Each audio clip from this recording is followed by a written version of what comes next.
our channel Iyengar Education, the classes of excellence. In today's video, we are going to understand one of the very important theory. A question definitely will come for your 12th OCM paper.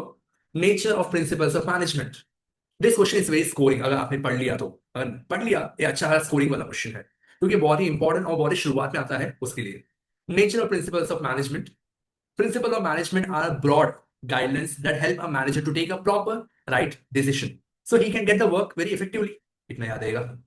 First point खाली 7 ही point है, झटके में याद होगा. First point universal applicability.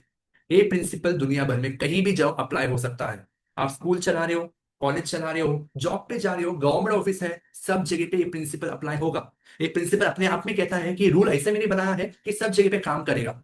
ये होता है first point, universal applicability. Second point कहता है it's a general guidelines. General guidelines मतलब क्या है? ये आपके ऊपर कुछ थोपा हुआ रूल्स नहीं है. It is not a strict rules, it is not a very stiff rules and regulation. एक खाली एक तरह का गाइडलाइंस है, सूचना है.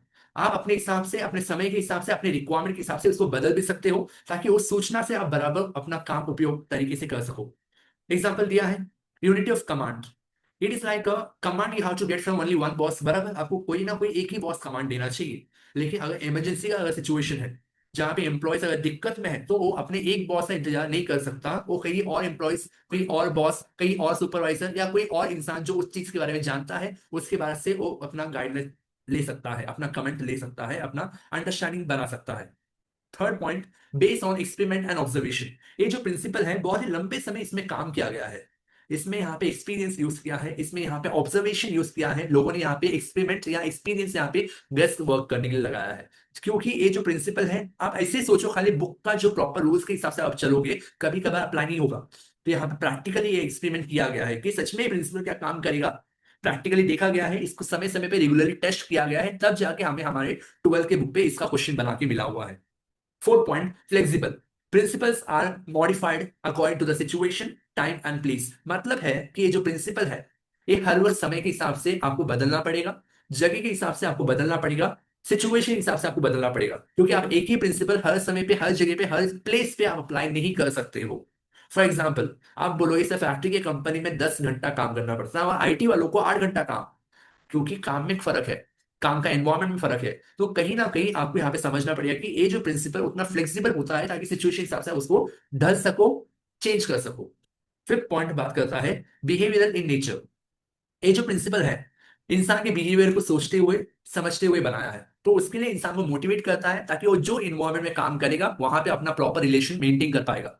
एग्जाम्पल दिया है अच्छा पगार दोगे एम्प्लॉयज अच्छा काम करेगा. आप किसी को बिना बराबर पगार दिए उनसे काम की उम्मीद नहीं कर पाओगे. क्योंकि पगार ही एक इनकम एक तरह एक ऐसा जरिया है जिसकी वजह से हर इंसान जॉब पे आना चाहता है. तो a proper result can be expected with a proper good salary.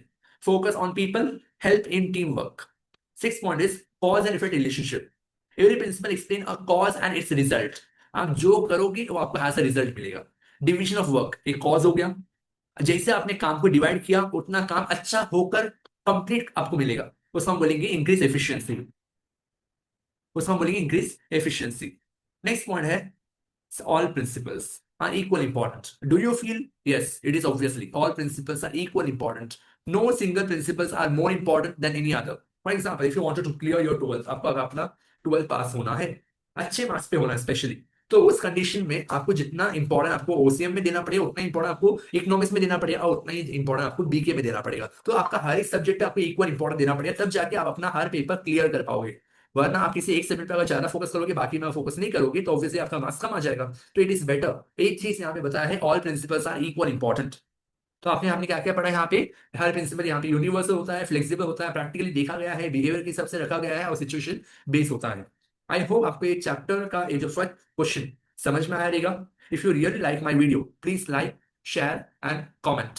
Thank you so much. We will meet very soon again.